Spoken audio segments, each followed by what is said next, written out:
ce qui se passe montre bien que peu importe pour Tinubu qu'est-ce qui est en train de se passer, que des Nigérians soient obligés de se réfugier ailleurs parce qu'ils sont dans l'insécurité.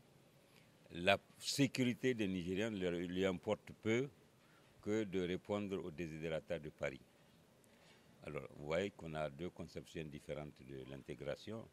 Il y a l'intégration des peuples, qui est l'objectif recherché par tous les panafricanistes, tous les progressistes, tous les Africains.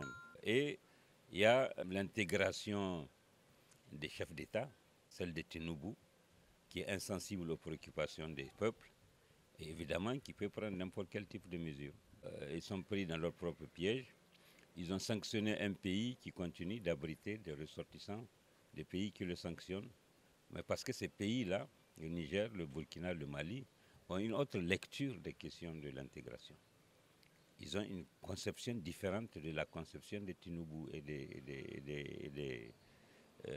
de Ouattara. Nous accueillons les réfugiés parce qu'ils sont chez eux ici, parce que l'histoire et la géographie nous lient, parce qu'on ne peut pas réaliser des constructions politiques qui ignorent l'histoire et la géographie.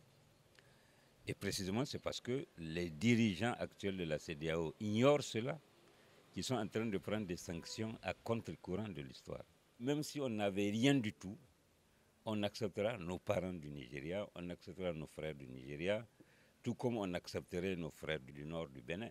Donc, nous n'avons pas la même compréhension, la même culture politique, la même vision de l'intégration. Nous sommes pour l'intégration des peuples.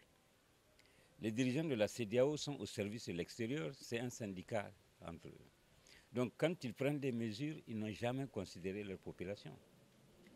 Tout celui qui regarde la réalité en face sait que le train de mesures qu'on a appliquées au Niger ne correspond à aucune réalité. Et surtout pas de la part des pays qui ont des frontières en commun, comme le Nigeria ou bien comme le Bénin. On a vu ces derniers temps Patrice Talon faire son mea culpa, mais c'est des choses auxquelles il fallait y penser très tôt. S'ils avaient cette lecture du fait que ce sont des parents, que nos peuples sont brassés, depuis des temps immémoriaux, ils se seraient gardés d'aller dans des sanctions qui sont d'abord illégales, qui n'ont aucun fondement dans les textes de la CEDEAO, et qui ont le mérite de nuire justement à ces populations-là.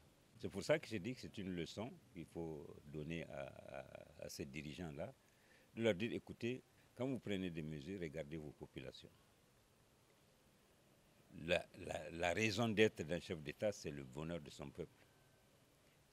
Si un chef d'État peut prendre des mesures qui font fi de la sécurité, du bonheur de sa population, c'est qu'il n'est pas à son service, il est au service d'intérêts extérieurs. Et c'est ça le problème de la CEDEAO aujourd'hui.